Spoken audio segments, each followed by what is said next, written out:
Aquí te habla el gurú de la lucha libre y tengo el honor y el privilegio de presentar the number one contender for the NWA World Championship, Thomas Latimer. How are you doing today? Good, thank you. Thank you for having me. Well, Thomas, let's talk really. Who is Thomas Latimer, the human? Did you enter this industry because you were a fan of the product? You saw it as a job initially. If the end, what engaged you enough to stay? I remember being a kid and seeing all the other kids at the school tossing around their backpacks and butterfly suplexing their school stuff. And so I had no idea about it. I'd never seen it on TV. My parents, it wasn't something that my family was into. I think I'd seen it, randomly in other friends' homes, their dads watching it. But it really wasn't something that my family had any desire to watch or, and we didn't have Sky television at the time either. So, so it was really popular when I was a kid, right? 98, 99. And so it was really seeing all the other kids, being all excited about this thing called pro wrestling. So I'd borrow tapes and stay over at people's homes and things like that and wait till 1 a.m. to watch Raw. And I'd have to tape trade or borrow older tapes off people that were into it. And so when I saw the 98 King of the Ring and Foley versus Taker, I don't know why, but that match and seeing these guys do these incredible things, I thought that's what I really want to do. And I wasn't really book smart. School wasn't my cup of tea. It still felt, as hard as getting to the moon, becoming a professional wrestler, especially in England when there wasn't. It's not like now where there's probably a school in every county. There really was nothing. At least there was no internet, things like that. And so I don't know why, but I decided that is what I want to do. And come hell or high water, that's what I want to be. And now I'm 37. It's what I've done for 22 years. It's a little bit too late to find a different career, so I'm stuck with it now. Fast forward, you earned an NWA tag team match with your partner back in the day that was Roy Itzhak. What do you recall of that day? Are you achieved that good? What was going through your mind? Do you recall it? Which match would that be? It was Ring of Honor, CMLL.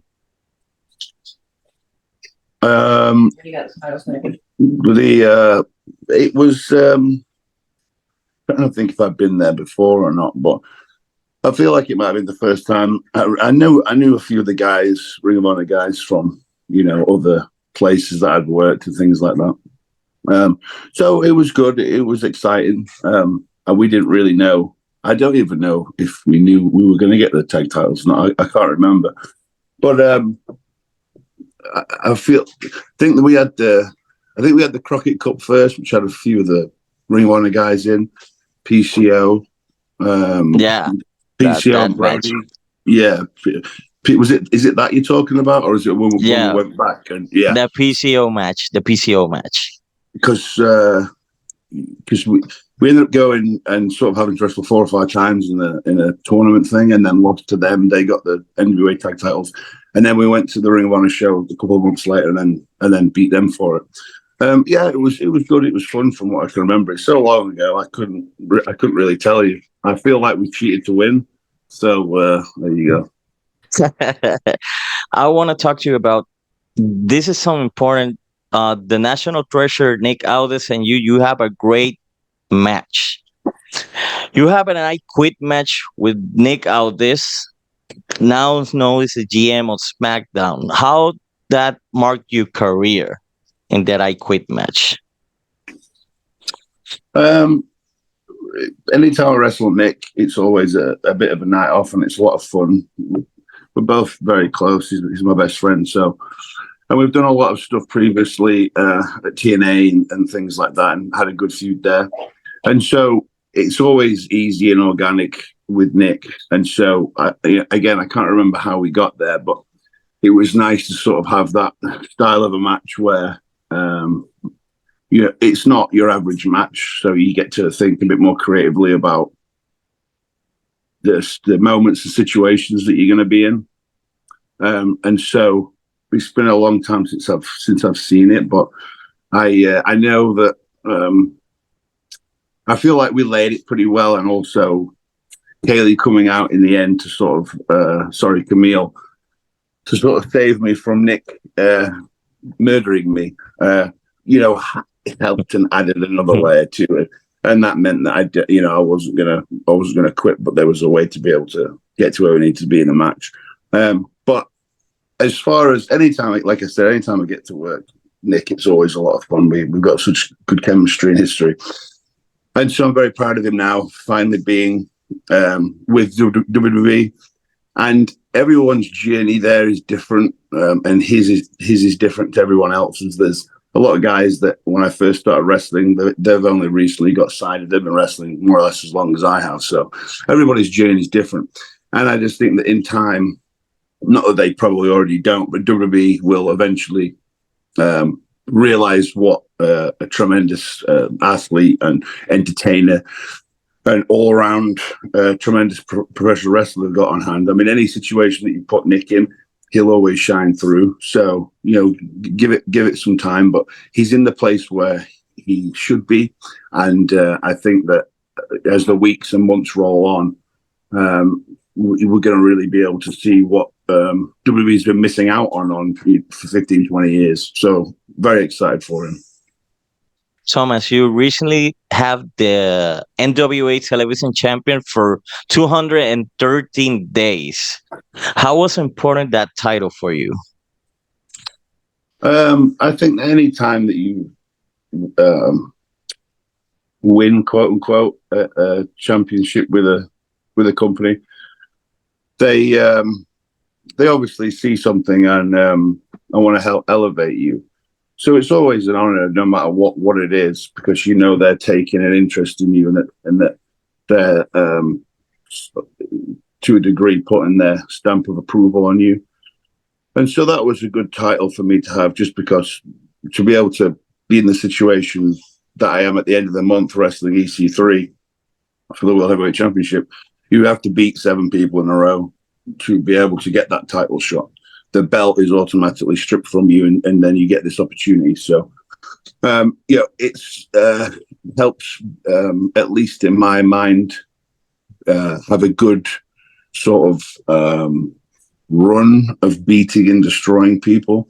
That way that, for someone like EC3, he gets to realize, oh man, this guy got this belt, and then he's beaten 7 people consecutively, night after night. And now he's coming after my championship. So it should, in a weird way, put the fear of God in him a little bit. So we will see.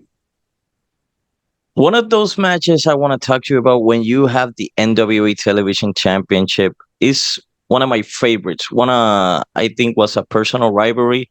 What can you discuss about working with Chris Adonis? Well, Chris is another super close friend of mine, and he was someone that when I was 17, 18, I remember watching WrestleMania as when I'm 17, 18 year old, I'm still a kid. And I remember watching him at WrestleMania, thinking that he was a 45-year-old grown man, not knowing that he was only a few years older than me. And so to be able to see Chris and his body of work and the wrestler that he is now compared to then, I mean, he was still great back then, but now he's on another level. Like, Chris is awesome. I love watching Chris perform. I love watching him wrestle. There's no wasted movement with him. He's got a good mindset for the business, as well as being a fantastic human being. He's also a fantastic wrestler. So he's someone that is a joy to be around. I look forward to any time I can be around him. And just like Nick, wrestling Chris is also a night off, because you're in there with a pro. He's not going to hurt you. You're going to tell the story that you need to. There's going to be nothing in there that doesn't need to be in there. And so wrestling Chris is always a privilege and an honor. And again, just a night off. I know that whatever we do will be good, and that is because Chris is so good. Yes. Tom, October 28th, you have the match of your career and in Cleveland, Ohio for the NWA Championship. You face EC3, that same championship that held by Ric Flair, Harley Race, Dusty Rhodes, and many people in the industry. Once touched those 10 pounds of gold, what's going through your mind and you root for your biggest match in your career? I think that it's bullshit that I haven't had this opportunity before. I think it's bullshit that I had to beat 7, 8 people in a row to be able to get that title shot. I think that EC3, who again is tremendous, he's a hell of a talent. He reinvents himself. He's been everywhere, and he's someone that continues to grow and change and evolve. And so what he does is brilliant. He looks great. He's a good wrestler. And so I know that me and him have chemistry. And like I said, I do, to a degree, have respect for him in all those assets that he's been able to achieve. And like I said, stay relevant and change with the times. Do I feel that he slid in and took the position I should have been in? Sure. And maybe there's good reason for that. Maybe I've been, I've sat back and I've let people like that come in and take what I think is mine. And so, I've tried to be the guy that just sits back. I've tried to be the guy that doesn't ruffle feathers. And after the past year or so, I've seen that gets you nowhere. That's got me absolutely nowhere. And so I think that EC3 and the NWA is going to see a new version of Tom Latimer moving forward, and especially at the pay-per-view Samhain. My wife, Camille, will be out there with me. And that's not that. I mean, of course, it's great having your wife out there, but she's out there as my insurance policy to be able to make sure that EC3 doesn't get up to. I mean, we're in his hometown, so we want to make sure that he's going to play fair, because ultimately, being in his hometown is a disadvantage to me. And so the match, I'm going to beat the shit out of him. And I'm sure he's going to beat the shit out of me. And so I just hope that he's prepared, ready, has all his ducks in the line, because the last thing that he wants to do, he's only just won that belt. The last thing that he wants to do is, I mean, at any point, he doesn't want to lose his title, but you don't want to be a guy that held the belt for 3 weeks. And so as much as he wants to keep it, I want to win it. So someone has got to lose, but I don't plan on it being me. Tom, I know you work in a lot of places. You work here in Puerto Rico. What can you talk to me about that tough crowd when you wrestle here? I think I wrestled Apollo there. Apollo's an old friend of mine. If you look at Apollo, you see a real wrestler there. He's a guy that's like 7 foot tall, 300 pounds of muscle. He's got the heart of gold and a big teddy bear, but don't tell anybody I said that. But when I think of pro wrestling, I think of Apollo. And so obviously he's from there. Any time that I wrestle Apollo, it's always fun. And I feel like he hit me with a 2x4 over the head, or his wife hit me in the nuts. Something funny kind of happened there. But I mean, Puerto Rico is a beautiful place. Obviously, when I go there to wrestle, I fly in, I spend the night, and I'm gone. So I didn't get a chance to really see any of it. But I felt like, it was a busy arena. I felt like the people were into it, and there was a lot of noise. I feel like there's a fair few people there, but I didn't really. So that was great. But I didn't really get a chance to see much of Puerto Rico, so it's somewhere that I'd like to go back again. I know that there was like a storm a couple of years ago, right? Yeah. So I don't know what it's like now, but I feel like there is a few places going on, right? I know Tito Colon, he's got some stuff going on there, so it's a place that I'd love to go back. I really would. So Puerto Rico is beautiful. You better have it in your agenda. Yeah. Oh, you work in Mexico too? What can you recall memories about working in Mexico? I think the first time I was over there, it was for another sort of tournament thing. It was Extreme Tiger, I think, that helped me get over there. And it was the first time I wrestled there, and we got to wrestle at the Arena Mexico. So that was cool, just because of what that place is in regards to Mexican and pro wrestling in general. It's the Madison Square Garden of Mexico. So that was cool. I've got a lot of friends there, like Sam Adonis. He's a guy that's a big star for AAA. So he was there to sort of show me around and stuff. And then I feel like, and then we did some stuff for Del Rio too when he was doing the Nacion. And so that was great too. Again, I've met a lot of these guys through being in, WWE, FCW, NXT, and then, in and out of TNA and things like that. So I've already got a good relationship with a lot of these guys. Mexican wrestling is obviously very different to British or American wrestling. And so as far as a talent, once you go, okay, I'm in Mexico, I got to play by their rules. Then it's a lot more. If you try and go in there with the mentality of it being American pro wrestling, it's not going to fly. It's its own thing. And so as soon as I kind of figured that out, I went, oh, okay. And then it's a lot of fun because you don't have to necessarily worry about the things that you might do in the States. But the first time I wrestled there, I didn't realize that putting on a chin lock was sort of like something you don't really do. And so everyone's whistling and blowing and making all this noise. And I'm thinking, oh, yeah, I'm getting some real good heat. These guys hate me. But no, they just hated me because I was putting that chin lock on. They don't want to see a chin lock. And so, again, like I said, once I kind of figured that out, I went, oh, okay.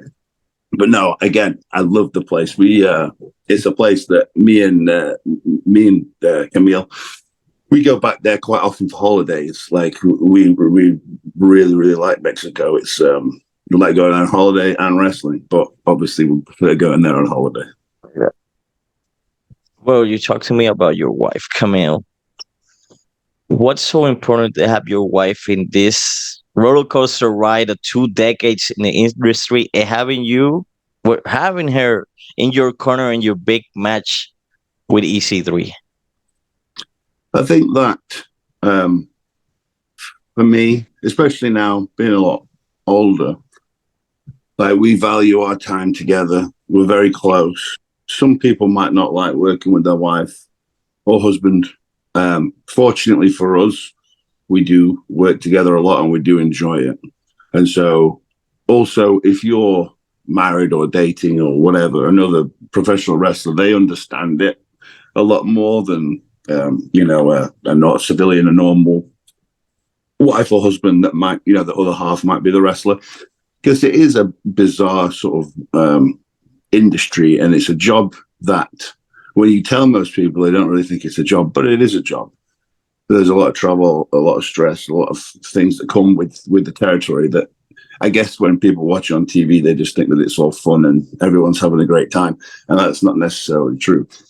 And so being able to work with my wife and have her, even together in Mexico, we were wrestling together and stuff. So it just works for us. And we also get to experience all these sort of new places and new things together. Instead of it being like 2 separate lives, right now, our lives are combined, whether at home or on the road. So, like I said, for us, it works. And it's very important. She was the NWA women's champion for a tremendous amount of time. And so I think that she, just like I, realized that I should be in that position, that I should be the face of the company, that it's long overdue. And so for her to be there on that night for when I do defeat EC3, the first person that I'll look out in the crowd, but around ringside will be her. Because it's validation. It's validation for me, it's validation for her. And it's sort of a moment in time that we've talked about a lot that will come to life. So, I'd prefer her being there, to be there that very split second, rather than calling her up on the phone, so it just makes it more special. Yeah. Well, Tom, I want to say thank you for your time. It's an honor to have you here. Thanks, man. So give me a second so I can talk something in Spanish for the crowd. Go for it. NWA presenta Samhain, donde Thomas Latimer va a ser el retador número 1 para el campeonato de NWA junto a su esposa Camille ante EC3. Va a estar en las plataformas de Fight TV y pueden conseguir su taquilla por nwatix.com. Tom, thank you for your time again. It's an absolute honor me to interview you. Good luck in your match. Thank you, man. I appreciate it. Anytime you need me, let me know. And next time we're over in Mexico, whatever, let me know, and then we can go get some dinner or something. So that's awesome. Thank you. Appreciate it, man. Thank you, bro. Suscríbete ahora mismo en nuestro canal de YouTube. Dale campana, sigue el juego y mantén el contacto. Esto es Contacto Lucha Libre.